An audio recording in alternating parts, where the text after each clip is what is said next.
என்று ஆங்கிலத்தில் சொல்வார்கள். அப்படி எழுத்துப்பூர்வமாக பதிவு செய்யவில்லை. இது உணரக்கூடிய ஒரு செய்தி. என்ன உணரக்கூடிய செய்தி என்றால், இந்த அரசு எந்த மதத்தையும் சார்ந்து இயங்காது. நாங்கள் உருவாக்க போகிற இந்த அரசு ஒரு மதசார்பற்ற அரசு. இதான் நீங்க அடிப்படை மண்டலம் இந்த வார்த்தை தான் ரொம்ப முக்கியமானது.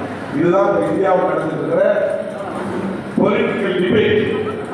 இந்தியாவுக்கு நடக்கிற அரசியல் என்னன்னா, ஒரு புறம் மதசார்பின்மையை எதிர்க்கிறவர்கள், இன்னொரு புறம் மதசார்பின்மையை ஆதரிக்கிறவர்கள்.